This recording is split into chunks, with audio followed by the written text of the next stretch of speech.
Bollywood silver screen presenting water world. आज हम 21वीं सदी में जीते हैं और ये कहानी है 25वीं सदी की। और यहाँ पर यह दिखाया जाता है कि सारे ग्लेशियर्स पिघल चुके हैं और अब पूरी धरती पर पानी ही पानी है। समंदर का लेवल 25,000 फीट बढ़ चुका है और जो लोग बच चुके हैं वो समंदर में तैरती हुई बस्तियों में रहते हैं। उन्होंने इस वातावरण में अपने आप को ढाल लिया है।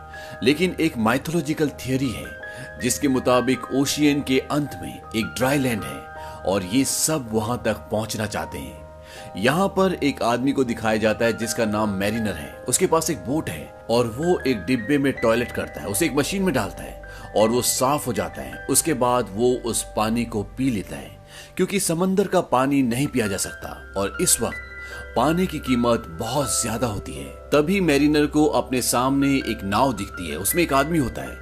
मैरिनर उसे बोलता है कि दो बंजारे मिलते हैं तो आपस में सामान की अदला बदली करनी होती है। वो कहता है कि मुझे कुछ नहीं चाहिए, अभी अभी मैं एक जल बस्ती से आया हूँ, वो यहाँ से 8 दिन की दूरी पर है।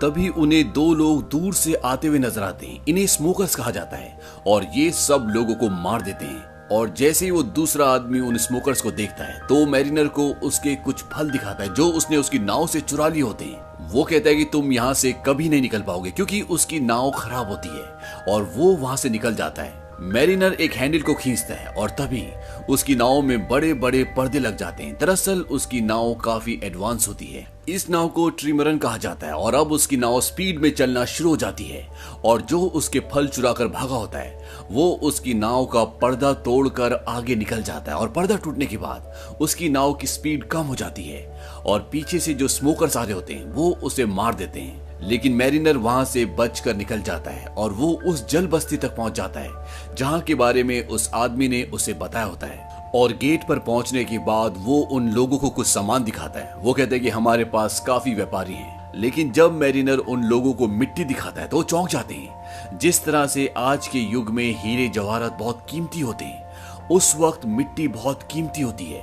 और वो उसे अंदर आने देते हैं। और जब वो मैरिनर की मिट्टी को तोलते हैं तो वो 3.5 किलो होती है। इसके बदले वो उसे 62 सिक्के देना चाहते हैं।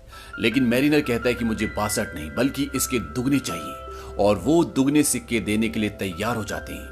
इस दौर में मिट्टी बहुत बेशकीमती इसलिए भी है क्योंकि मिट्टी पर ये छोटे मोटे पेड़ पौधे उगाकर अपने लिए खाने की चीजों का इंतजाम कर सकते हैं। मैरिनर अपने सिक्के लेकर एक दुकान पर जाता है और वो पीने के लिए कुछ पानी खरीदता है।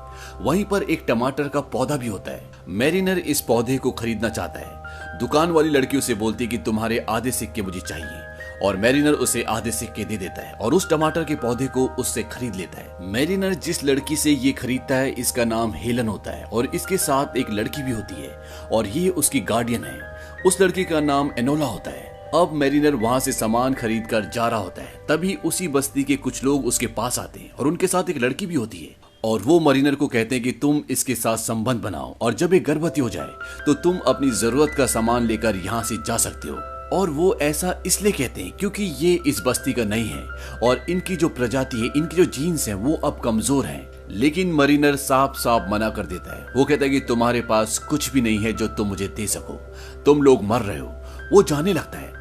तभी उन लोगों को शक होता है कि ये स्मोकर है और वो उसे रोक लेते हैं और जब उसे रोकते हैं तो वो देखते हैं कि उसके कान के पीछे गिल्स हैं और गिल्स देखने के बाद आदमी चिल्लाता है कि ये म्यूटेंट है और वो उसे पकड़ लेते हैं और एक केज के अंदर बंद करके वहां पर एक मड होता है उसमें डुबाना शुरू करते हैं। दरअसल जो भी इंसान मर जाता है वो उसे यहाँ पर डुबाते हैं ताकि उससे खाद बन सके। लेकिन इससे पहले कि मैरिनर उसमें डूब पाता इनकी बस्ती पर स्मोकर्स हमला कर देते हैं।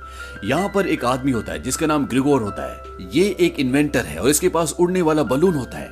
हेलन और एनोला को भी वो अपने साथ ले जाना चाहता है लेकिन इससे पहले कि हेलन और एनोला उस बलून तक पहुंचती बलून उड़ जाता है। तभी वो नीचे देखती है कि मैरिनर डूब रहा है, वो केज के अंदर बंद है। वो भागकर वहां पर जाती है और वो कहती है कि अगर मैं तुम्हें छुड़ाऊंगी तो तुम हमें अपने साथ लेकर जाओगी। वो कहता है कि हाँ। वो उसे छुड़ाती है और इसके बाद ये तीनों की तीनों यहाँ से निकल जाते हैं और स्मोकर्स इनकी बस्ती को तबाह करके उस पर कब्जा कर लेते हैं। इनका जो सरदार होता है जिसका नाम डीकन है वो कहता है कि मुझे वो टैटू वाली लड़की चाहिए। दरअसल ये इनोला के बारे में बात कर रहे होते हैं। इनोला की बैक पर एक टैटू होता है और इनका मानना ये होता है कि वो ड्राई लैंड तक पहुंचने का नक्शा है, इसीलिए इन्होंने इस बस्ती पर हमला भी किया होता है। यहाँ पर 3 तरह के अलग अलग समूह हैं। एक स्मोकर्स जो लोगों को मारते हैं, उनकी बस्तियों पर हमला करते हैं। दूसरे आम इंसान जो समुद्री बस्ती में एक साथ रहते हैं, चीजों को खरीदते हैं और बेचते हैं। और तीसरे वो होते हैं जिन्हें म्यूटेंट कहा जाता है, जिनके कान के पीछे गिल्स होते हैं जैसे मछली के होते हैं, जिसकी वजह से ये पानी के अंदर भी सांस ले सकते हैं। और मरीनर भी एक म्यूटेंट है। मरीनर हेलन को बोलता है कि हमें इनोला को मारना होगा क्योंकि हमारे पास इतना पानी नहीं है कि जिस पर 3 लोग जिंदा रह सकें। दरअसल यहाँ पर पानी की कीमत बहुत ज्यादा है क्योंकि समंदर का पानी ये पी नहीं सकते और पानी का कोई भी और स्रोत इनके पास नहीं होता। हेलन उसे मना करती है। वो कहती है कि ये सिर्फ एक बच्ची है। मरीनर कहता है कि बिना पानी के तुम दोनों मर जाओगे, इससे बेहतर है कि एक पहले ही मर जाए। लेकिन बाद में हेलन उसे मना लेती है और मरीनर उस बच्चे को नहीं मारता। वहीं दूसरी तरफ ये दिखाते हैं कि स्मोकर्स का जो लीडर है जिसका नाम डीकन है, वो कहता है कि मुझे किसी भी कीमत पर वो टैटू वाली बच्ची चाहिए क्योंकि ये ड्राई लैंड तक जाना चाहता है और इसीलिए वो अपने आदमियों को एक प्लेन पर मरीनर के पीछे भेजता है और वो लोग उस तक पहुंच जाते हैं। वो उन पर हमला कर देते हैं। वो बोलते हैं कि बच्ची को मत मारना और वो लगातार इन पर गोलियां चलाते हैं। मरीनर बेसमेंट में जाता है क्योंकि वो अपने हथियार लाना चाहता है। ऊपर हेलन को लगता है कि मरीनर भाग गया और वहां पर एक गन होती है जिस पर रस्सी लगी होती है और वो उस गन से प्लेन पर हमला करती है और उसमें से एक तीर निकलता है जो प्लेन में फंस जाता है और प्लेन अब बोट के चारों तरफ घूमना शुरू कर देता है और उसके जो बड़े बड़े सेल्स होते हैं वो अब टूटना शुरू हो जाते हैं। मरीनर भी ऊपर आ जाता है और वो देखता है कि उसकी बोट अब टूटने वाली है। वो जल्दी से ऊपर जाता है क्योंकि वो उस रस्सी को काटना चाहता है जिससे वो तीर जुड़ा हुआ है जो हवाई जहाज पे अटका हुआ है और मरीनर बड़ी मुश्किल से उस रस्सी को काट देता है और वो पानी में गिर जाता है। हवाई जहाज वहां से चला जाता है लेकिन मरीनर की जो बोट है वो बहुत बुरी तरह से क्षतिग्रस्त हो चुकी है और गुस्से में आके वो हेलन के और इनोला के दोनों के बाल काट देता है और वो कहता है कि आज के बाद मेरी बोट पर किसी भी चीज को कभी मत छूना। इसके बाद ये आगे का सफर तय करते हैं और तभी इन्हें एक और नाव दिखती है। उसमें एक आदमी होता है और हेलन बोलती है कि हमें उससे बात करनी चाहिए, क्या पता उसके पास खाना हो। हालांकि मैरिनर ऐसा नहीं करना चाहता लेकिन हेलन के कहने पर वो उससे बात करता है। उसके पास एक बेशकीमती चीज होती है, वो होता है कागज, क्योंकि पूरी दुनिया जलाशय है और कागज बनना लगभग नामुमकिन है। ये वो चीजें होती है जिन्हें आज के जमाने में हम एंटी कहते हैं। मरीनर और हेलन ने इससे बात इसलिए की होती है क्योंकि ये इससे खाने की उम्मीद कर रहे होते हैं लेकिन इसके पास खाना नहीं होता। वो आदमी बोलता है कि मैं तुम्हें कागज दूंगा, बदले में तुम्हें मुझे हेलन को सौंपना होगा। शुरू में मरीनर मान जाता है। वो कहता है कि आधे घंटे के लिए तुम्हारी हुई और वो तहखाने में ले जाकर उसकी इज्जत लूटना चाहता है। लेकिन तभी मरीनर नीचे आ जाता है और वो कहता है कि हमारा सौदा कैंसिल हुआ। वो उसका कागज उसे वापस कर देता है लेकिन वो चाकू निकाल लेता है। वो उन्हें मारना चाहता है। मरीनर हेलन को ऊपर भेज देता है और इसके बाद मरीनर उस आदमी को मार देता है। मरीनर जानता है कि ये दोनों भूखे हैं। दरअसल वो खुद भी भूखा होता है, इसीलिए वो समंदर के अंदर कूदकर एक बहुत बड़ी मछली को मारता है और अब इन सब के पास खाना होता है। ये भरपेट खाना खाते हैं। एनोला मरीनर को बताती है कि मुझे तैरना नहीं आता। वो कहती काश मेरे पैर भी तुम्हारी तरह होते। मरीनर बोलता है कि मैंने पहली बार ऐसी लड़की देखी है जिसे तैरना नहीं आता क्योंकि यहाँ पर इस दुनिया में सबको तैरना आता है। हेलन बताती है कि मैं उसकी माँ नहीं हूँ, मैं उसकी गार्डियन हूँ। और धीरे धीरे साथ रहने के बाद, बातें करने के बाद इनकी दोस्ती होना शुरू हो जाती है और मरीनर इनोला को तैरना भी सिखाता है। जहाँ वो कुछ वक्त पहले इनसे नफरत करता था, इनके साथ नहीं रहना चाहता था, अब सब ये एक दूसरे के दोस्त बन चुके हैं। इसके बाद ये नाव के ऊपर आ जाते हैं और तब ये देखते हैं कि सामने एक बहुत बड़ी नाव होती है और ये एक तरह की चौकी होती है जहाँ पर सामान खरीदा और बेचा जाता है और वो अपनी नाव को उस तरफ ले जाता है। लेकिन जब वो दूरबीन से देखता है तो वो देखता है कि उस नाव पर, उस चौकी पर पूरी तरह से स्मोकर्स का कब्जा होता है। दरअसल डीकन अपने आदमियों के साथ यहाँ पर पहुंच गया होता है क्योंकि वो इनोला को, जिसकी पीठ पर सूखी धरती का नक्शा है, उसे हासिल करना चाहता है। लेकिन मरीनर बड़ी चालाकी से, बड़ी बहादुरी से यहाँ से निकल जाता है और उसे अब शक हो जाता है। वो कहता है कि वो लोग हमारा नहीं बल्कि इनोला का पीछा कर रहे थे और उसकी पीठ पर जो टैटू है उसका मतलब क्या है। हेलन बताती है कि ये ड्राई लैंड का नक्शा है, यानी सूखी धरती तक पहुंचने का रास्ता। मरीनर बोलता है कि ये बेवकूफी है, ऐसी कोई जगह नहीं है। हेलन बताती है कि जब हमें इनोला मिली थी तो उसकी टोकरी में सूखी मिट्टी थी और वो मिट्टी तुम्हारी मिट्टी से भी बहुत बेहतरीन थी। इसीलिए सभी लोगों का मानना है इनोला की पीठ में जो नक्शा है वो सूखी धरती का नक्शा है। और अभी तक इन दोनों को यानी कि हेलन को और इनोला को ये लगता है कि मैरिनर उन्हें सूखी धरती पर ले जा रहा है। उसे सूखी धरती का रास्ता पता है क्योंकि उसकी नाव में बहुत सारी चीजें ऐसी होती है जो सूखी धरती पर यानी इंसानों द्वारा बनाई जा सकती है, और उसके पास मिट्टी भी थी। लेकिन मरीनर बोलता है कि ऐसी कोई जगह नहीं है, तुम बेवकूफ हो जो ऐसी चीज पर भरोसा कर रही हो जो तुमने कभी देखी नहीं है, उसका कोई अस्तित्व नहीं है। हेलन कहती कि तुम्हारे पास शीशा है और वो गाना बजाने वाला बॉक्स, वो सब कहां से आया? वो सिर्फ सूखी धरती पर बनाए जा सकते हैं। मैरिनर बोलता है कि तुम सूखी धरती देखना चाहती हो, पानी में आओ। और वो उसे पानी में ले जाता है और एक बॉक्स के अंदर बंद कर देता है जिसके अंदर पानी नहीं जाता, और वो उसे समंदर के तल पर ले जाता है जहां पर बहुत बड़ी बड़ी बिल्डिंग्स हैं जो पूरी तरह से वीरान हो चुकी है। किसी जमाने में यहाँ पर एक शहर हुआ करता था, लेकिन अब यहाँ पर कुछ भी नहीं है। और वो हेलन को ये सब कुछ इसलिए दिखाता है ताकि उसके मन में जो एक झूठी उम्मीद है वो उम्मीद खत्म हो जाए।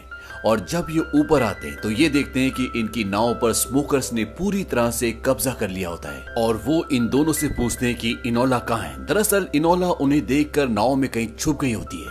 वो कहते हैं कि अगर तुमने नहीं बताया तो हम तुम दोनों को मार देंगे, और ये दोनों नहीं बताते। हालांकि हेलन ने इनोला का पैर देख लिया होता है, लेकिन फिर भी वो नहीं बताती क्योंकि वो जानती है कि स्मोकर्स पर भरोसा नहीं किया जा सकता। डीकन बोलता है कि अगर ये नहीं बता रहे तो इन दोनों को मार दो। और इससे पहले कि ये उन दोनों को मारते, इनोला आवाज लगाती है, कहती नहीं, और वो बाहर आ जाती है। और अब इनोला स्मोकर्स के कब्जे में आ जाती है, और स्मोकर्स का जो लीडर होता है वो बोलता है कि इन दोनों को यानी कि हेलन को और मरीनर को मार दो। लेकिन इससे पहले कि वो उन्हें मारते, वो दोनों के दोनों पानी में कूद जाते हैं। पर हेलन पानी के नीचे सांस नहीं ले सकती क्योंकि वो एक इंसान है, लेकिन मरीनर ले सकता है क्योंकि उसके गिल्स हैं। इसीलिए वो अपने मुंह से हेलन को सांस देता है, और बहुत देर के बाद ये पानी के ऊपर आते हैं। और जब ये ऊपर आते हैं तो ये देखते हैं कि स्मोकर्स ने मरीनर की नाव को पूरी तरह से तबाह कर दिया होता है, और इस बात से मरीनर को बहुत दुख होता है। लेकिन अब हेलन मरीनर की इंसानियत, उसकी अच्छाई से प्यार करने लगती है, और ये दोनों एक दूसरे के करीब आ जाते हैं। और जब हेलन सो रही होती है तो मरीनर नीचे जाता है क्योंकि उसका वहां पर सामान होता है, और वहां पर वो कागज भी होता है जो उसने उस इंसान से छीना था जो रास्ते में उन्हें एक बोट पर मिला था। और उस कागज पर एक आइलैंड का चित्र होता है जहां पर बहुत सारे पेड़ होते हैं, और इनोला ने भी एक कागज पर उसी तरह के पेड़ का एक चित्र बनाया होता है। और मरीनर समझ जाता है कि इनोला की पीठ पर जो टैटू है वो सूखी धरती का नक्शा है, क्योंकि इनोला हर उस चीज का चित्र बनाती थी जिसे वो देखती थी। और अगर इनोला ने वो चित्र बनाया है इसका मतलब वो वहां जा चुकी है, वो वहीं से है। लेकिन यहाँ से निकलना लगभग नामुमकिन है क्योंकि इनकी बोट पूरी तरह से टूट चुकी है। तभी ऊपर हवा में दिखाते हैं कि वहां पर ग्रिगोर आ जाता है, वो आदमी जिसके पास उड़ने वाला बलून होता है, जो उस वक्त अपनी बस्ती से भाग गया था जब उनकी बस्ती पर स्मोकर्स ने हमला किया था। और वो हेलन को देखकर पहचान लेता है। वो कहता है कि अच्छा हुआ तुमने अपनी बोट जला दी, नहीं तो मैं तुम्हें कभी भी नहीं ढूंढ पाता, क्योंकि धुएं की वजह से मैं यहाँ तक पहुंच सका हूँ। और वो इन दोनों को अपने बलून पर ऊपर ले जाता है, और पास ही में कुछ सर्वाइवर्स होते हैं जो उस बस्ती से भागे होते हैं जहां पर स्मोकर्स ने हमला किया था। और वहां पहुंचने के बाद मरीनर बोलता है कि मैं इनोला को ढूंढने के लिए जा रहा हूं। और वो स्मोकर्स के बहुत बड़े जहाज तक पहुंच जाता है, वो जहाज के अंदर चला जाता है, और जहाज में कई सारे लोग होते हैं, और वो सब अपने सरदार डीकन से बोलते हैं कि हम कब सूखी धरती तक पहुंचेंगे। वो उन सब से झूठ बोलता है कि मेरे को नक्शे का पता चल चुका है और अब हमें यहाँ से निकलना है। हालांकि नक्शा इनके पास है, लेकिन डीकन या किसी और को ये नहीं पता कि इस नक्शे में रास्ता किस तरह से देखा जाए। लेकिन उसके झूठ से सब के सब नीचे बेसमेंट में चले जाते हैं और चप्पू चलाना शुरू करते हैं, और उस विशाल जहाज को यहाँ से आगे ले जाते हैं। तभी ये दिखाते हैं कि डीकन के सामने मरीनर आ जाता है, और उसके पास गन होती है। वो बोलता है कि मुझे ये लड़की चाहिए। डीकन बोलता है कि अब तुम यहाँ से जिंदा वापस नहीं जा सकती। तभी मरीनर अपने अंदर से एक जलती हुई मशाल निकालता है, और उसके सामने तेल के कुएं का एक पाइप होता है, और वो उसके अंदर डाल देता है, और एक जोरदार ब्लास्ट होता है, और उसके बहुत सारे लोग यानी कि बहुत सारे स्मोकर्स मारे जाते हैं। और मरीनर उस जगह पर जाता है जहां पर इनोला है, और जब वो ऊपर पहुंचता है तो वो देखता है कि डीकन उसे लेकर नीचे जा चुका होता है और अपने प्लेन पर उसे उड़ाकर ले जा रहा होता है। लेकिन वो उसके प्लेन पर रस्सी अटका के उसका प्लेन क्रैश कर देता है, और उसका प्लेन वहीं शिप पर गिर जाता है। अब ये विशाल शिप डूब रहा है, लेकिन इससे पहले कि ये पूरा शिप पानी में समा जाता, वहां पर हेलन और ग्रिगोर उड़ने वाले गुब्बारे पर वहां तक पहुंच जाते हैं और वो नीचे एक रस्सी फेंकते हैं और उस रस्सी की मदद से मरीनर और इनोला ऊपर उड़ने वाले गुब्बारे पर आ जाते हैं और तभी नीचे जहाज पर एक बहुत बड़ा ब्लास्ट होता है और जितने भी स्मोकर्स होते हैं लगभग सभी मर जाते हैं। लेकिन डीकन अभी भी बचा होता है और वो नीचे वाटर स्कूटर से ऊपर गोली चलाता है। ये गोली वो इनोला को मारना चाहता है लेकिन इनोला को गोली नहीं लगती, उसकी साइड में लगती है और वो गुब्बारे से नीचे पानी में गिर जाती है। और अब उसकी तरफ 4 स्मोकर्स बढ़ रहे होते हैं क्योंकि वो उसे हासिल करना चाहते हैं। और तभी ऊपर से मरीनर अपने पैर पर रस्सी बांधकर जिस तरह से बंजी जंपिंग की जाती है उस तरह से इनोला की तरफ कूदता है और इससे पहले कि स्मोकर उस तक पहुंचते वो इनोला को पकड़कर ऊपर ले जाता है और ये तीनों स्मोकर्स जो उसकी तरफ आ रहे होते हैं वो आपस में टकरा जाते हैं, जिसकी वजह से एक जोरदार ब्लास्ट होता है और इस ब्लास्ट में डीकन के साथ साथ उसके सभी स्मोकर्स मर जाते हैं और इस तरह से मरीनर इनोला को बचा लेता है। ये ऊपर आते हैं और वहां पर ग्रिगोर बताता है कि मुझे अब रास्ते की समझ आ चुकी है। वो सूर्य की स्थिति से अंदाजा लगाता है और जो टैटू इनोला की पीठ पर होता है उससे वो तालमेल बिठाता है और वो कहता है कि सूखी धरती उस तरफ होनी चाहिए और वो अपने उड़ते हुए गुब्बारे को उस तरफ लेकर जाते हैं। रात होती है और ये सब सो जाते हैं और जब सुबह मरीनर की आंख खुलती है तो उनके उड़ते हुए गुब्बारे यानी कि इनके यान पर एक पक्षी आकर बैठता है और तभी मरीनर सामने देखता है वहां पर बहुत ऊंचा पहाड़ होता है और ये होता है एवरेस्ट। लेकिन एवरेस्ट अब पूरा हरा भरा है, यहाँ पर पक्षी हैं, पेड़ पौधे हैं, मीठे पानी के झरने हैं और जब ये ऊपर जाते हैं तो वहां पर देखते हैं कि एक झोपड़ा भी होता है जिसके अंदर 2 कंकाल होते हैं और ये इनोला के माँ बाप होते हैं। वहां पर टैटू बनाने का सामान भी होता है। दरअसल उन्हें पता था कि वो मर रहे हैं, इसीलिए उन्होंने इनोला की पीठ पर टैटू बनाकर उसको एक टोकरी में डाल दिया था और उस टोकरी में यहाँ की सूखी मिट्टी भी डाल दी थी ताकि जब वो किसी को मिले तो उसे पता चल जाए कि कहीं पर ड्राई लैंड है और वो इनोला की पीठ पे जो नक्शा है उसके जरिए यहाँ तक पहुंच सके। क्योंकि इनोला इतनी छोटी थी कि अगर वो यहाँ पर अकेली भी रहती तो तब भी वो बच नहीं पाती और इनोला के माँ बाप ने जैसा सोचा होता है ठीक वैसे ही होता है। इनोला आज अपने घर वापस आ चुकी है।